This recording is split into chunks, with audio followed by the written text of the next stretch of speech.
give me the phone, please. Betty, get me George Evans right away.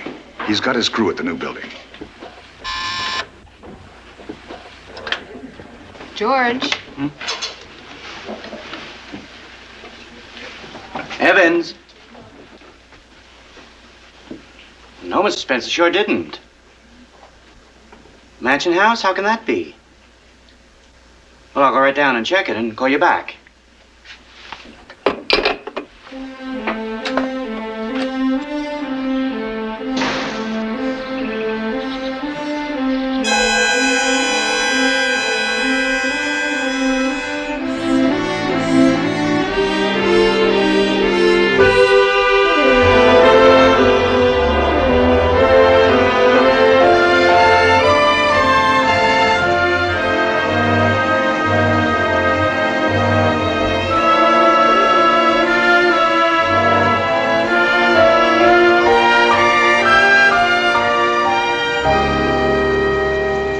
I said, let me see your ID. I wasn't kidding. That's where she kissed me. I said, I'm sorry, we don't serve minors. She said, I love you. That's not minor. Now, there are tears in her eyes, and that's when she went for her father. And she's only 15. He took me aside. He said, young man, I understand the life of a social director during the season here at Poland Springs can be fraught with all types of unique problems, of which Binky is probably the most unique. Binky? That's his daughter's name, the one who's chasing me. He said, don't discourage her. She needs a lesson, not an explanation. I said, sir, your daughter is only a child. You ought to be ashamed. He said, shame is a judgmental word. See, he's an analyst. Anyway, he said, I trust you, Stiles. You'll walk a careful line, won't you? He had to leave it then because Binky came rushing in and kissed me right in front of him. Bye. He just stood there and smiled.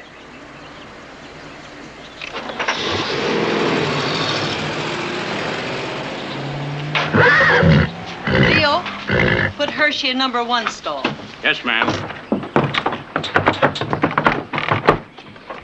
We were all wondering when the horses would arrive. My boys love to ride. I can guarantee you a waiting list of customers. Your boys? You don't look old enough. 60 of them. Count them, 60. I'm next door at the caddy camp. Summer counselor. Link case.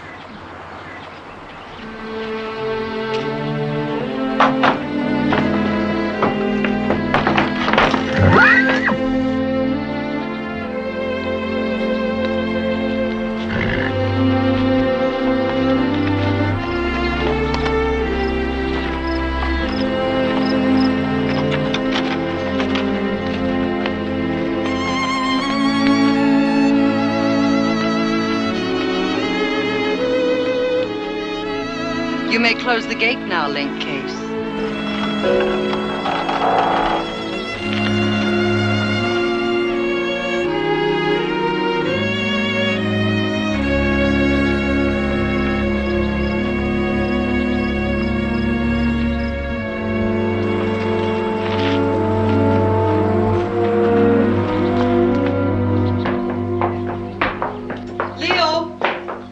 Leo, put Calico down here.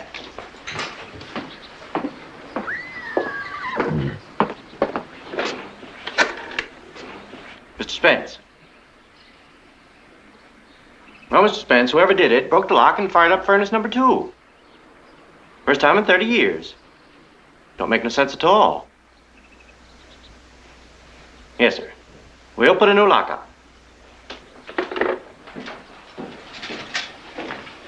A sudden wind on Middle Range Lake.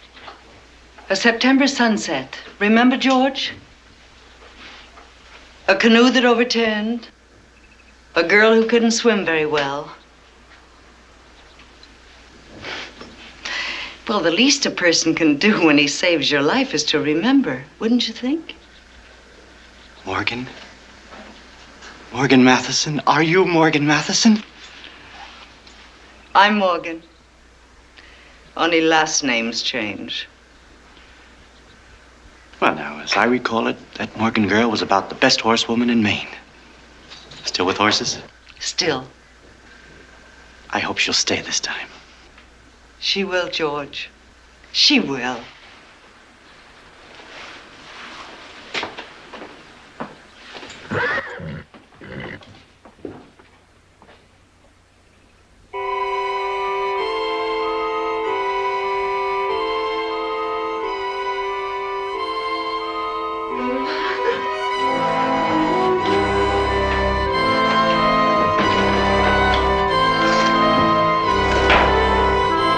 Operator, area code for Downing, New York, please. Thank you.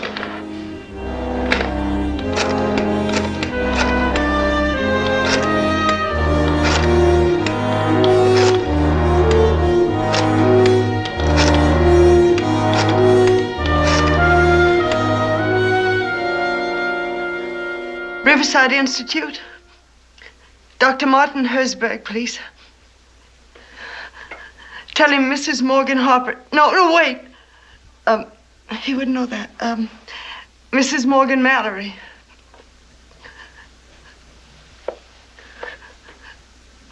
Hello? Hello, doctor? Maine? Poland Spring, Maine. I'm surprised you remember. The last time we talked was long distance, too. That's right. I called you from Madrid.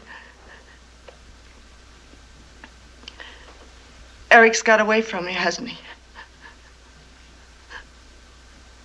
No. No, I haven't seen him, but he left a painting here where he'd be sure I'd find it. Isn't that encouraging? I mean, if he still wanted to kill me, wouldn't he have just come here and stayed in the office? Well, so I wouldn't find the painting.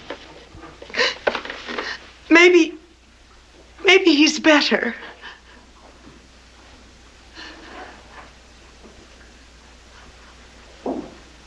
Oh, no. His nurse?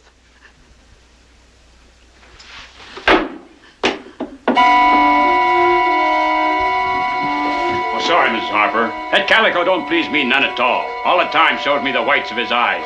I don't think...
What's the matter?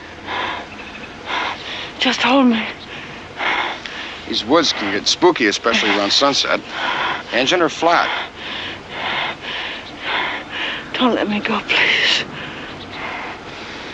Well, if there's something out there that's frightening, why don't I go take a look?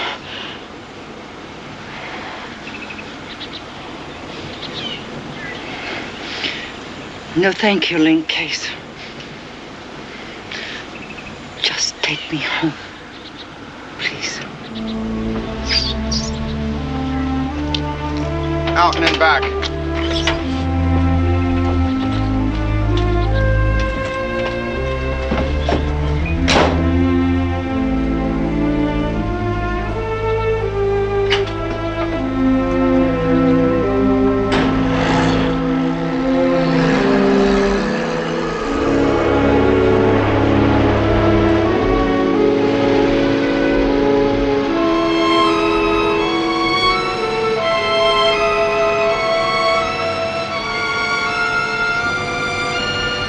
Don't stop. It'll only take a couple of minutes to change that tire. Just keep on driving.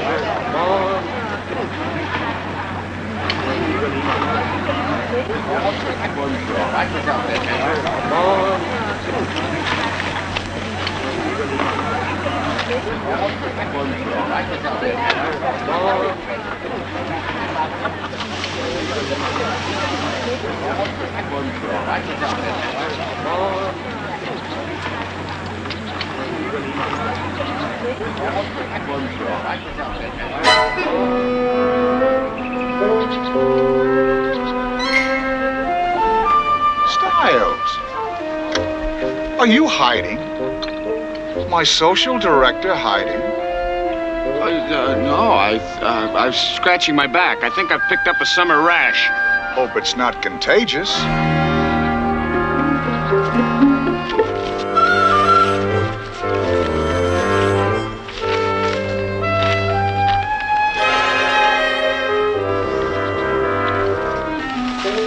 There now.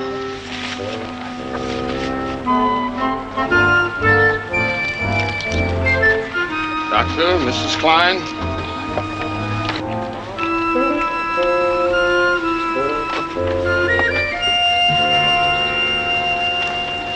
Aren't you hungry, darling?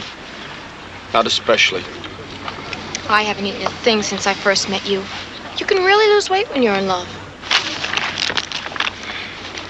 You have such strong, beautiful hands. Kiss me.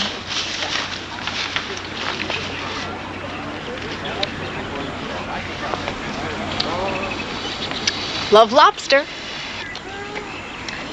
Until now, I've always believed that a person's first duty was to themselves, you know? A never-ending search for identity, a quest for self-knowledge. But I outgrew that nonsense the minute I saw you. I knew without words, without explanations, that a woman's prime responsibility is not to herself, but to a man. One man, the only man. Her first love, her true love. Would you pass the butter, please?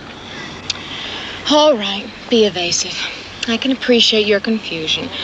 You look at me and you think, what can she have learned about anything in 16 short years? But people can learn in one instant. Experience is nothing but a swift flash of insight, if a person is tuned in. Now, what if each of my moments is equivalent to the average person's week? That'd make me ancient, wouldn't it? Actually, Binky, I find you irresistible. That's below your level, Todd. Condescending, teasing, that's not you. The fact is, I'm married. Mr. Spence, let me see your personnel record. How dare he?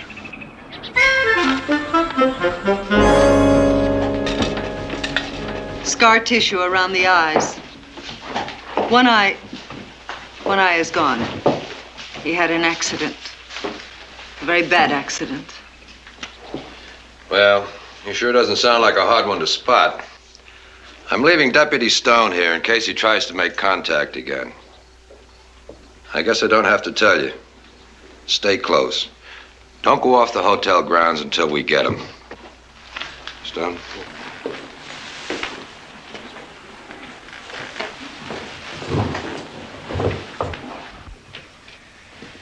I'm gonna get cleaned up and have some dinner. I guess you're not very hungry, but maybe you'd like some company. Top drawer of the filing cabinet, there's a bottle. Shot glasses should be there, too.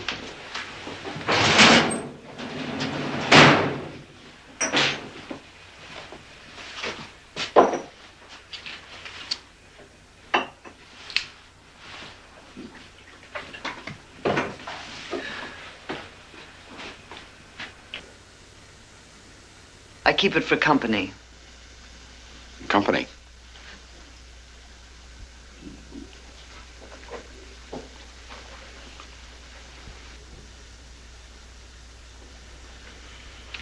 The world's full of company, Link Case. Young men who have time to offer. And nothing else. Strong young shoulders to cry on. On Corfu, Mallorca, in Sicily, the streets, the bars, the cafes, the ski slopes. They all have plenty of time. You can waste your life away. A weekend here, a month there. And never know what happened to it or to you. So I came back where I started. When I was a girl and I had nothing but time to give. One for the road? Do you want me to go quietly? Actually, I don't want you to go at all. There's nothing in the world I'd rather do than have dinner with you. But close the door on the way out. And don't ask me again. Just stay away from me.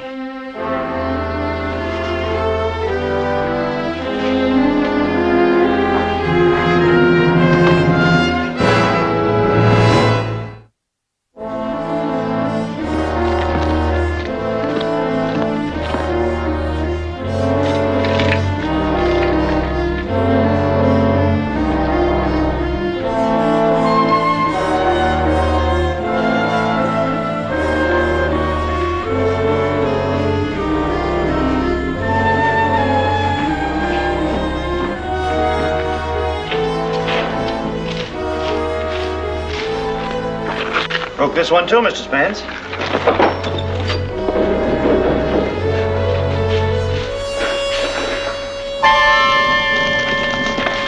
Besides that fire, you must shovel a quarter ton of coal in there. Why? Kids, maybe? Put one of your men in here. Keep him out of sight and see that he gets expelled. Around the clock, George. I want this room watched until we find out what this is all about.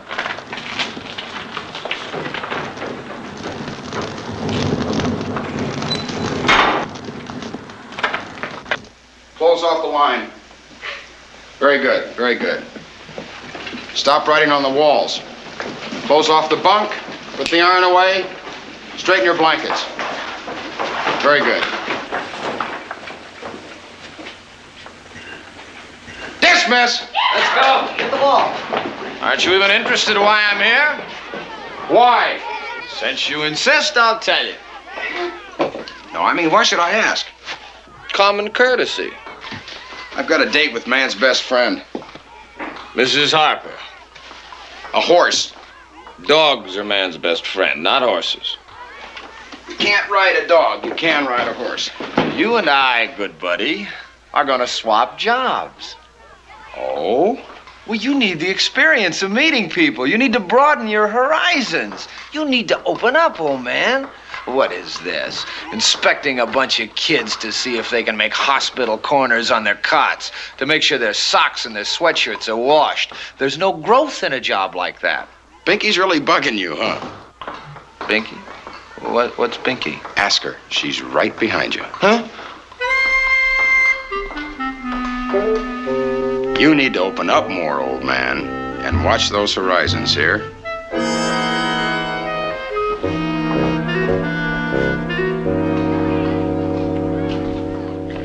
They tell me the road to the farm is impassable, so unless you want to ride along with us, you'll just have to take my word for it that there's nothing to worry about. We'll be back before dark. I've never been on a horse, Mrs. Harper. The least you can do is wait till I call the sheriff so he can shoot Andy over here to ride along with you. I've asked you to find Eric, not quarantine me. When I made the decision to come back home to Poland Spring, there were a great number of collateral decisions that went along with the main decision. One of them was that I would live my life, what's left of it, without being afraid. No more fear. Not fear of loneliness, not even fear of myself. Another was to restore the farm my family had for 136 years. I'm going to ride up there, look that farm over, and see what's needed. Then start getting it done. Not tomorrow, not next month, but right now. Anyway, Leo will be with me. Tell her to get down off that horse and stay put till we collar this maniac.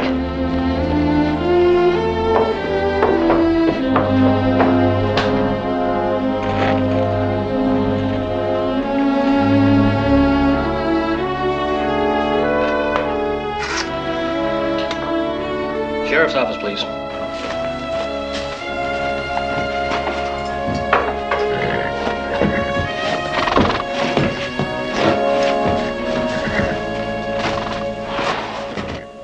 Andy's down in Portland. But I can't ride, Sheriff.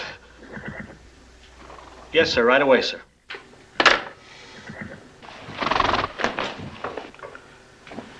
You do that pretty well. Talking to a Texan, sir. Can you saddle another one? Another time. If I don't hurry, I'll lose them.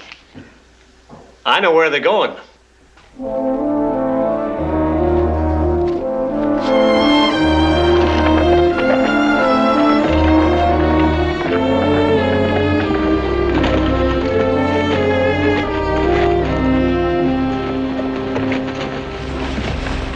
They're impressive. All you need is a cape billowing behind you. I never travel without one. I thought I made myself fairly clear last night. You know, I remember when I was 6, there was a closet in the back bedroom of our house. Well, one night when nobody was home, the moment came when I had to face the monster I knew was in that closet. So I went in the room and stood in front of the door for 10 minutes until I got up enough courage to open it. And there it was. The biggest, most horrible-looking monster that ever existed. I stood there petrified and alone. I wanted to yell and I couldn't make a sound. Last night, you looked how I felt that night when I was 6 years old. Don't you understand? I don't want to need anyone.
Give up their dead, and the corruptible bodies of those who sleep in him shall be changed and made like unto his own glorious body.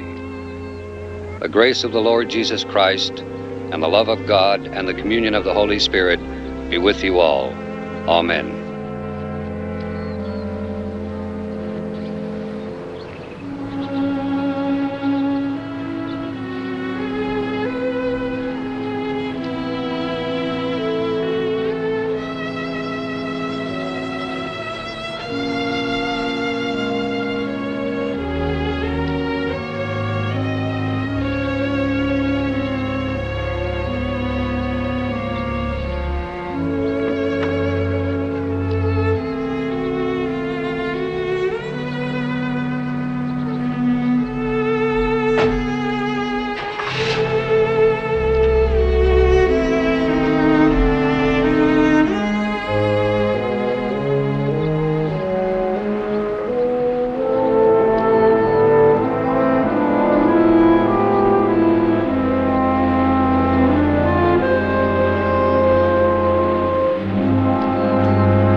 Would you care to sign our guest book?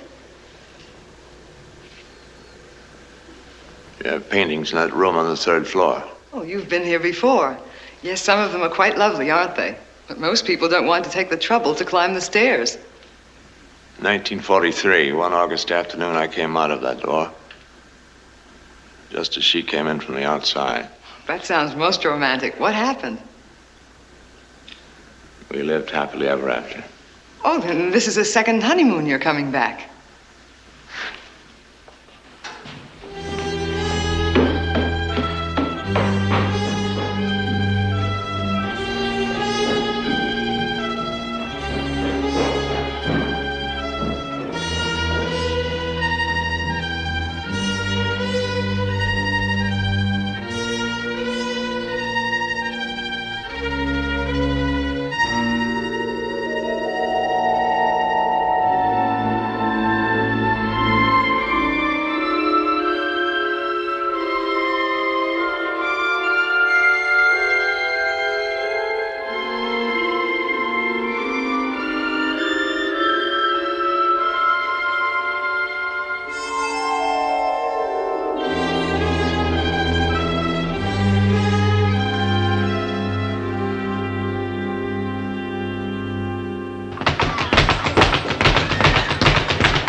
How's your backhand? We take on the winners.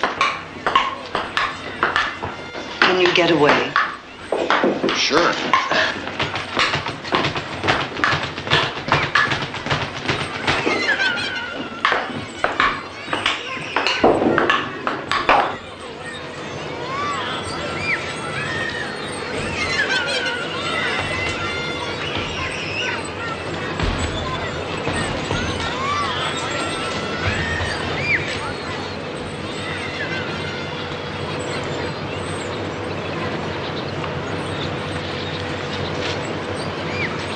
I hardly know you. Who knows anybody? I mean, what do you dream about? What do you hope for? Well, if I get 10% of it, I'm ahead of the game. Any special girl? No special girl. What if you never got that 10%? Some people don't. I'd be one of them.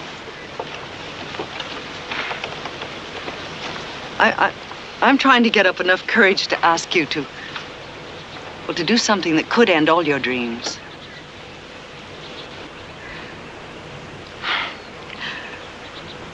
I've got to find Eric, talk to him, before he kills somebody else, or before he gets killed himself. I went to see the sheriff today. Give me one of your young men, I asked him. Let him go with me while I look for Eric. He got very angry. He told me to stay put in my stable. My stakeouts, my roadblocks will trap Eric, he said. But he doesn't know him. He doesn't know how sensitive he is, how perceptive. I'm not sending anyone out to play games with your maniac. That's what he told me. None of my boys is a pigeon, Mrs. Harper.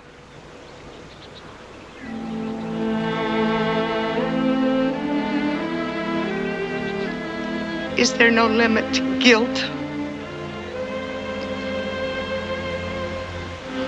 Guess not.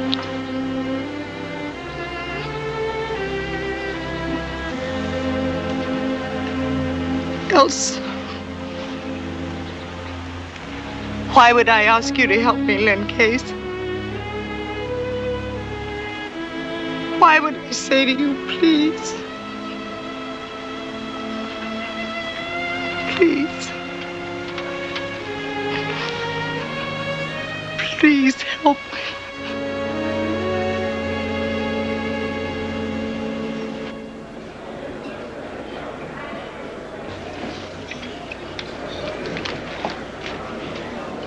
Guess who? Well, you won't have to do another good deed all day, will you, you little charmer? Now, would you get me some more coffee? If it won't cut into playtime too much?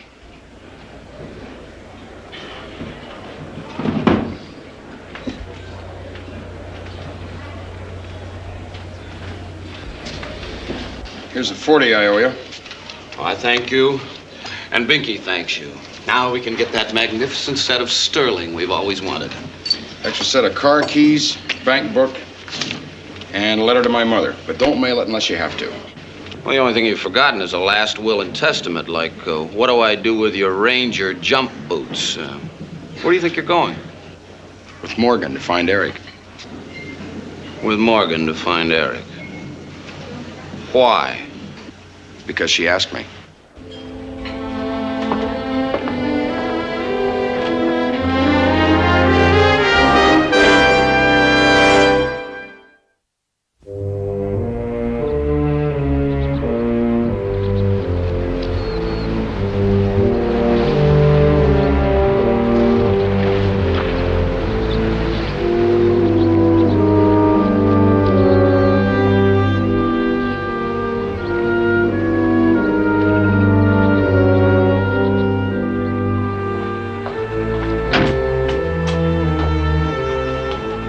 We used to have only one ticket booth on that side.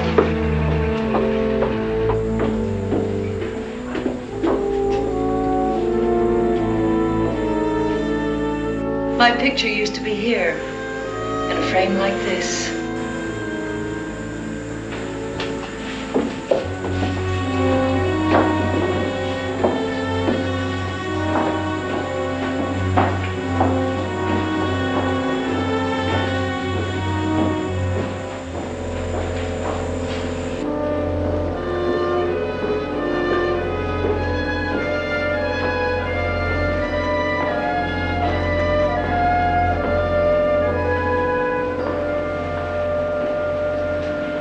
I remember I had butterflies that night. It was my first time on stage. Eric sat up there in the balcony.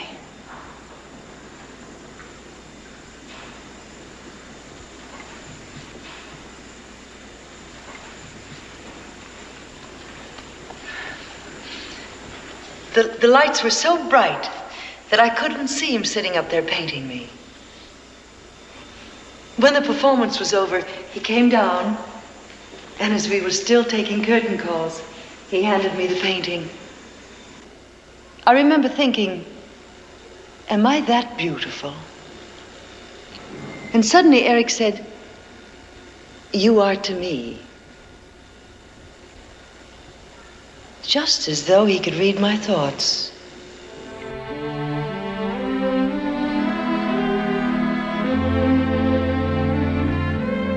The play closed after Labor Day. Eric and I were married in October.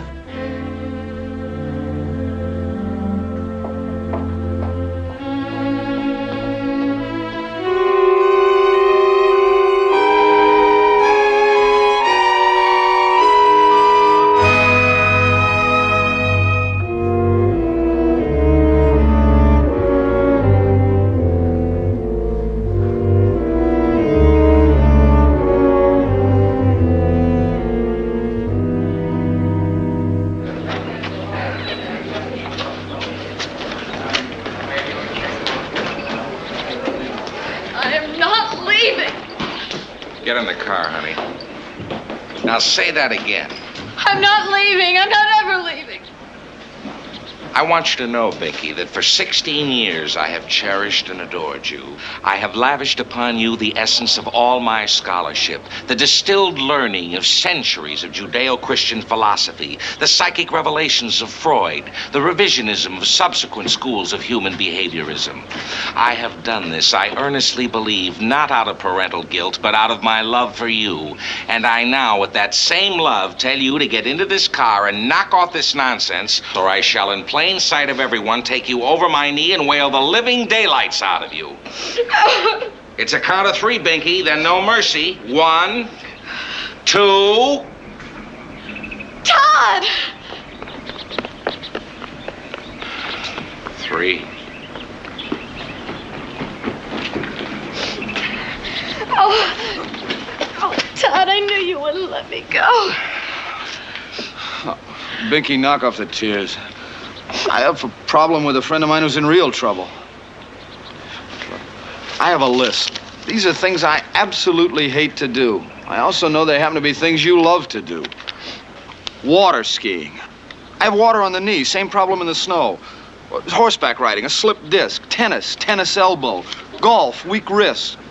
Dancing, 2 left feet. Moonlight and flowers just put me to sleep. Face it, Binky, it'll never work. I'll never marry anyone but you.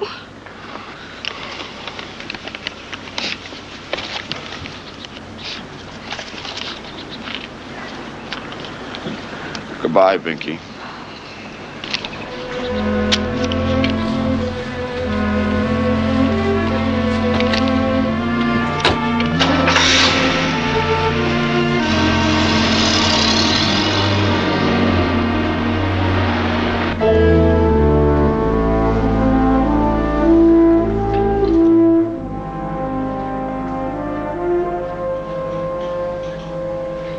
They say this is the purest water in the world. Our love, he said, is pure, like this water, eternal.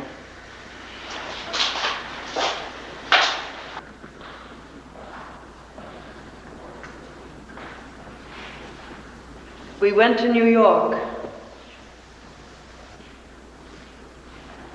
and I began to see how different he was from other men. He was preoccupied trying to isolate one single theme and paint it. His theme was love, and I was his model.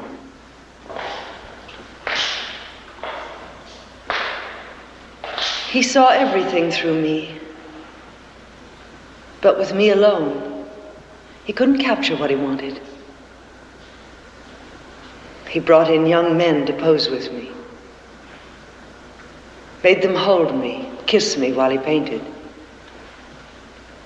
There was this one young man. With him and with me, Eric began to paint his masterwork. The colors of love, he called it.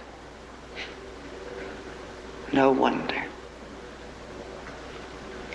Eric found out. For an hour, he didn't say a word while I cried and asked for forgiveness.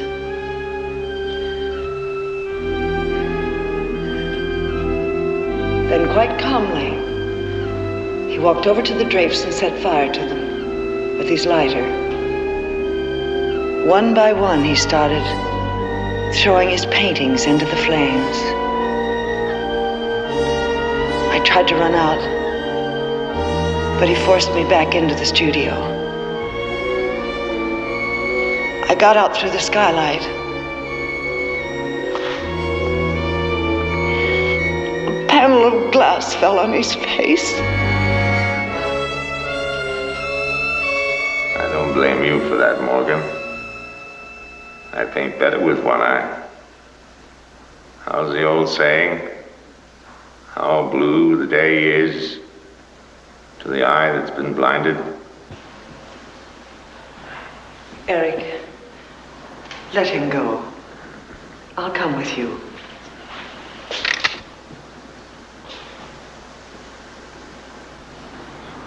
Do you love him? I love you. We'll take your car.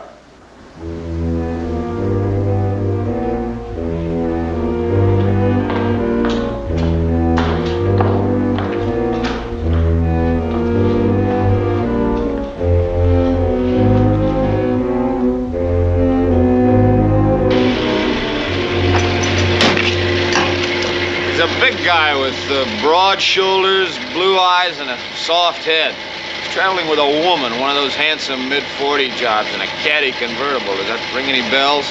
No?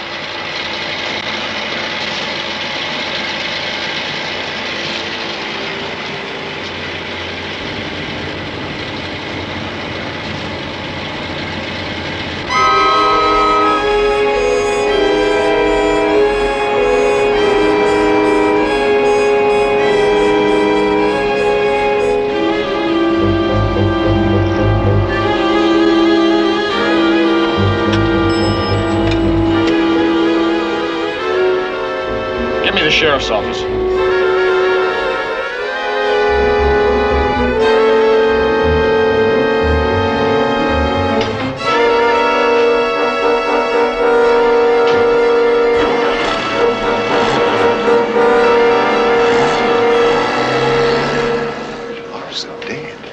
Couldn't see too good through the window with all the coal dust on him. But I sure could see it was Larson. In the bin there with his head all caved in. And over in the corner is this guy with a shotgun busy painting. And he's got Morgan and the case kid backed up against the furnace. Betty, get the sheriff on the line. Yes, sir.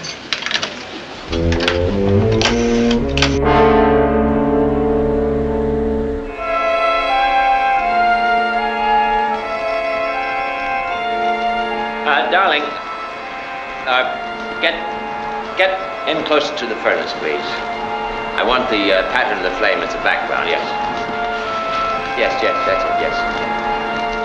Now, put your arms around her, please.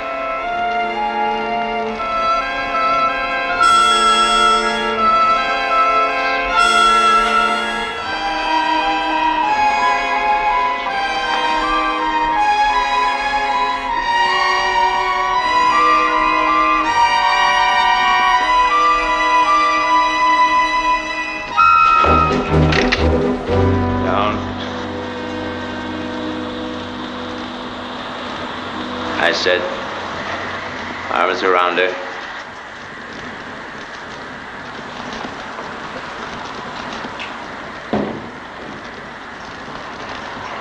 Now look at her. Now look in her eyes. Yeah, let your feelings show.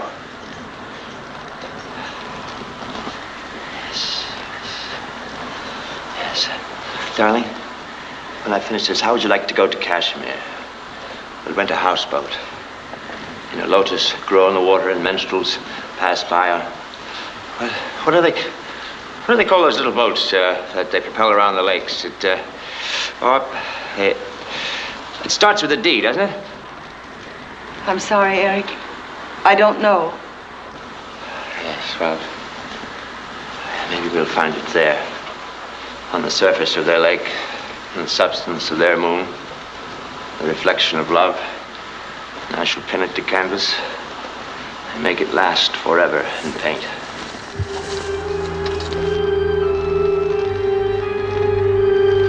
Would you like that?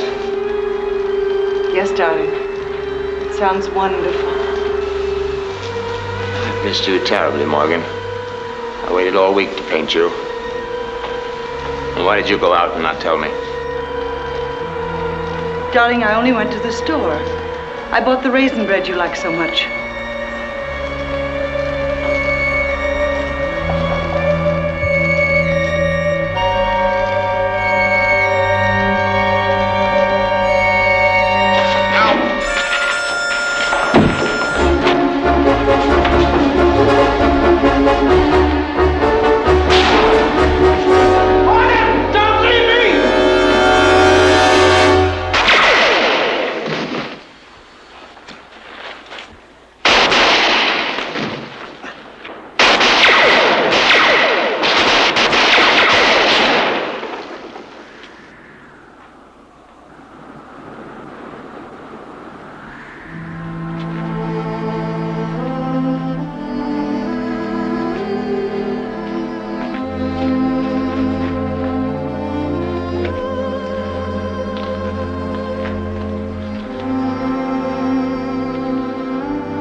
If you had never come to Maine, we might never have met. If you hadn't been an artist, if you'd been anything else, we might have met and had a life of love and some significance. If I hadn't been so lonely and weak. I might not have destroyed you.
A Screen Gems presentation. Herbert B. Leonard, executive producer.